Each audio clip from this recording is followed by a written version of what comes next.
SIR form भरण्याचा आजचा शेवटचा दिवस आहे।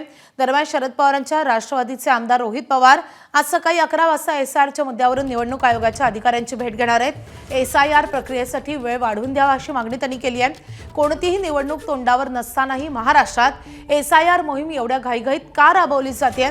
मतदारांची नावं वगळून लोकशाहीचा ज्याप्रमाणे गळा घुटला तोच बंगाल पॅटर्न महाराष्ट्रात राबून सत्तेचा मार्ग सोपा करण्याचा राजकीय कट सरकारकडून रचला जातोय का, अशी शंका रोहित पवारांनी उपस्थित केली आहे। सरकार पुरस्कृत हा कट कदापि यशस्वी होऊ देणार नाही। मतदारांना प्रपत्रे जमा करण्यासाठी निवडणूक आयोगाने वेळ वाढवून द्यावा अशी मागणी रोहित पवारांनी केली आहे।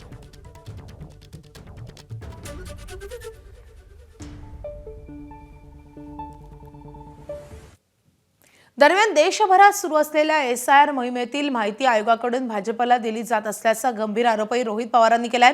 भाजपच्या कार्यालयात बीएलओ बसून सगळी माहिती भरत असल्याचा आरोप रोहित पवारांनी केला असून त्या संदर्भात पुरावे देखील असल्याचं त्यांनी म्हटलंय।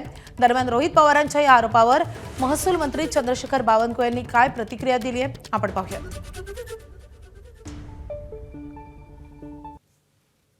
भाजप हा जो पक्ष आहे त्यांनी स्वतःचं एक सॉफ्टवेअर काढलेलं आहे, कॅटेगरी बनवलेल्या आहेत आणि ह्या सगळ्यावर तिथं एक सर्वे भाजपकडनं झालेला आहे, जो आमदाराच्या कार्यालयामध्ये नाही तर त्यांच्या जो कोणी उमेदवार असेल नाही तर पदाधिकारी त्याच्या कार्यालयामध्ये तो जातो आणि त्याच्याच बरोबर हे जे सर्व बीएलओ आहेत, बहुतांश बीएलओ हे घरी न जाता म्हणजे ज्या मतदाराच्या घरी जाऊन त्यांनी खरं तर तीनदा गेले बाहेर ते न करता टेबलवर हा मोठ्या प्रमाणात सर्वे चालू आहे असं आमचं मत आहे।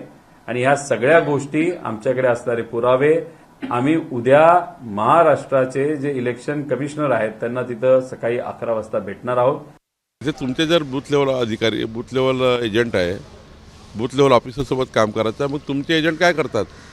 तुमचे एजंट तिथे आहे ना, त्यामुळे खोटारडेपणा सोडला पाहिजे, निगेटिव्हिटी सोडली पाहिजे आणि एसआयआरला प्रामाणिकपणे सर्वांनीच मदत केली पाहिजे। एसआयआरमध्ये सर्वांनी इन्व्हॉल्व झालं पाहिजे आणि एकही मतदार सुटणार नाही याची काळजी सर्वांनी घेतली पाहिजे। अशी निगेटिव्हिटी तयार करून रोहित पवार हे या ठिकाणी नकारात्मक त्या ठिकाणी वातावरण तयार करत आहेत।